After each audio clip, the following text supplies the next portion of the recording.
All right. Well, this is my presentation on TV and computer and the impacts on child development. I tried my best to do all I could without my teammates. One did kind of help.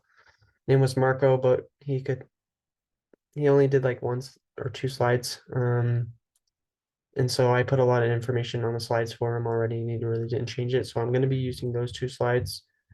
And then also I did a lot of work, so I hope I get a decent grade on this. And so yeah, here we go. Um, Being able to learn is great for children, and development is huge when it comes to learning and growing, getting those cognitive skills and motor skills, being able just to process. I find it very interesting. Um, Computers and TV and screen time is very important when youth are growing up. And so why is it such a big topic? Why is it a big issue? There's some couple quotes that I'd like to read from the book. It says the largest historical change is that active play time has been reduced because of screen time, which is when children watch television, tablets, they're on their smartphones or computer screens. And that troubles development list for many reasons. And so it's a huge reason. It's a huge thing that is going to be continuing to get worse and worse, I feel like, over time, if it goes in the wrong direction. I'm here to advocate that screen time is good when used in proper ways. Um, but to continue, adults once feared that technology could and would cause children to become socially isolated, a more nuanced view considered the social settings. When a child watches a video learn alone, interpersonal emotional understanding is reduced. And so I find that very true. We can look at education systems even when I was in high school and see those kids who are always on their screens and always playing video games and watching TV and doing all those things. It was really hard for them to be able to communicate one-on-one with people. And it's really hard and it's really tough to see that. And so when it comes to these issues, we're going to be talking about computers, video games, computers in education setting, school achievement, and then hopefully TV programming for babies if we get there. So computers, pediatricians, psychologists, and teachers all report extensive research that screen time reduces conversation, imagination, and outdoor activity. As a kid myself, I was always outdoors. I love being outdoors, and I feel like it really allowed me to be able to learn how to control my emotions a lot better. It helped me be able to be more imaginative and help me be able to easily talk to people. Um, and right now, the average 3-year-old watches more than 2 hours a day of TV, which is crazy. And it's absolutely hard, I feel like, for parents because you want to entertain them, you want to help them be able to be imaginative, you want to do anything that you can to help those kids because sometimes it's so easy just to click on the remote or hey, play on this tablet, hey, play on my phone, play these games, and it's really hard for them because they get addicted to these things. And it's really hard for the parents not to do that because it's such an easy fix. So reasons why computers are bad, and screen time just in general is reduces cognitive and emotional development.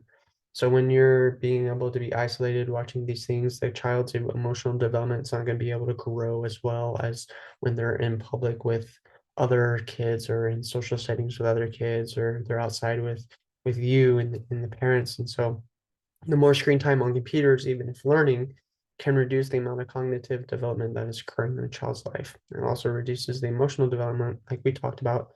And children spend a lot of times on screens, and they often lose the sense to be able to develop these emotions that will allow them to be strong, allow them to be very emotionally resilient, be able to understand what they're feeling, why they're feeling it, and it's really hard.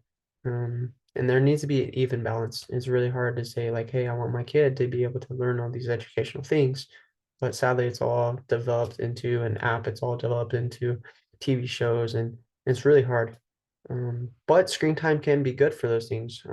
But also in social atmospheres when kids are intertwined and being able to be together, it can really help them. So computers in the classroom, because this was a careful longitude study, the finding that the screen time reduced emotional maturation was not merely correlation, but also causal. Um, it's really casual. I mean, it's really hard, and kind of we already talked about that. So it's really hard for them to continue to grow and do these things. And so educational achievement with computers. In a study, children's technology was always a social activity, which can be better than self-isolation. And I'm here to support that.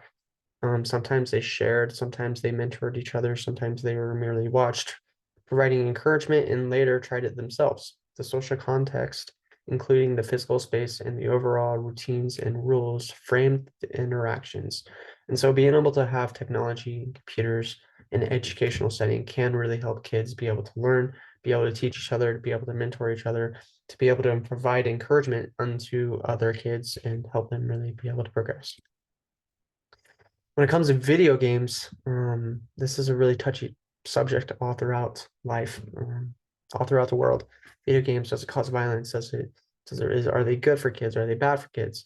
And so there is a quick YouTube video that I would like to watch, but in it, it talks a lot about kids being introduced to sexual context. There's no consequences on media. So if you come across things, you're not going to be able to say, hey, that's bad. I shouldn't be doing that. And that's the parent's job to do that. But these are some of the things that happen that are risk for kids who are always on their phones or always on TV. And so there's a lot of violence in games and music. And there's so many things that um, the internet teaches that is good, which is actually bad. So this is just a quick video Yes. that I would like to watch that would allow us to be able to see how it best helps them and some causes that happen within a relation. Not managed properly. Well, Graham, we can't deny that media has some harmful consequences. There is something well documented in the literature that is called the third person effect. This basically says that parents think that media influences everyone else except themselves and their children. We have to teach our children how to manage their media use. To start, parents need to have appropriate restrictions in place. Keep electronics out of the bedroom and set time limits on use.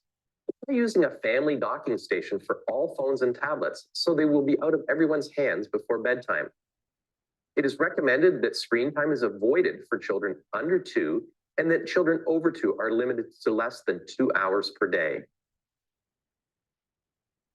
So right there, that talks about a lot about the health effects on children and adolescents. And so there's some things that we can do to really allow that to change. And so here's another. The use of the internet before bed has a huge impact on the quality of your sleep.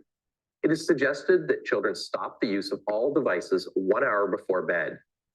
Researchers think an increase in screen use may also lead to something called computer vision syndrome. Children's immature eyes are not ready for the amount of time they spend viewing computers and smartphones. Eye doctors suggest that children take a 20-second break every 20 minutes. What about the sexual content in some of the music videos and TV shows? Studies show that heavy exposure to sexual content on mainstream media is linked to earlier sexual encounters, more rapid progression of sexual activity, greater risk for unplanned pregnancy, and increased sexually transmitted infections. Teens see these scenarios on the internet as common scripts they should follow for how to behave in romantic relationships. So those are just some things that can possibly happen within a child's screen time. There's a lot of effects that can happen. There's a lot of things that can really go wrong. And so it's really hard for children and parents to really monitor that. I liked something that they said in the video is that kids aren't ready for this. Their eyes haven't developed fully. So that's something that's really, really real and something that really needs to be focused on and needs to be really talked about. So computers versus physical health. It's really smart that kids go out side and have indoor play. It really helps their cognitive and emotional skills like we talked about. And this is a graph that really helps us understand what is needed. So as you can see at the bottom, children's ages 1 to 3. They can be at preschool. They can do books and puzzles and empty containers and be able to organize things and be able to have those cognitive motor skills rather than focusing on a screen. In ages 4 to 6, you can do dancing, you can do exercising, you can do climbing and swimming and basketball and somersaulting and all sorts of different things that they can do. And so being able to play house is a big one, or helping with the chores and doing these things that really help them develop motor skills rather than sitting down, not doing anything and spending too much time on screens. And so as a wrap up, screen time and computer time can be good for child development if it's used in the correct way and it's monitored. Stimulated social screen time is not good for one's development. And so if they're in a social setting and they're stimulated by themselves and they are isolated, it's not good for their own development, such as cognitive and motor skills. Learning in education is a great way to use technology because they're not going to be on their technology all day long. And so that's really limited devices there, which is really good for children because as we've seen in the research, it says that they were able to really mentor each other and help each other and teach each other. Increasing in use can lead to a vision syndrome, which isn't good. And then finally, there can be sexual results as well in increased screen time. So it's really hard to monitor all these things. And sometimes these scenarios are the worst of the worst, but I know that as we continue to focus on limiting the computer and the screen time and the video games, that our children will be able to develop more stronger cognitive skill and emotional resilience. And I know that to be true because I've seen it myself.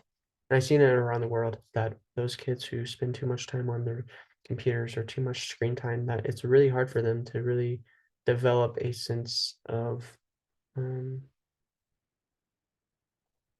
a role in society. And so if they are able to really limit the screen time that they receive, and if they're able to do that, they're going to be able to be great. Their cognitive skills are going to grow and they're going to be more emotionally resilient. So with that, thank you.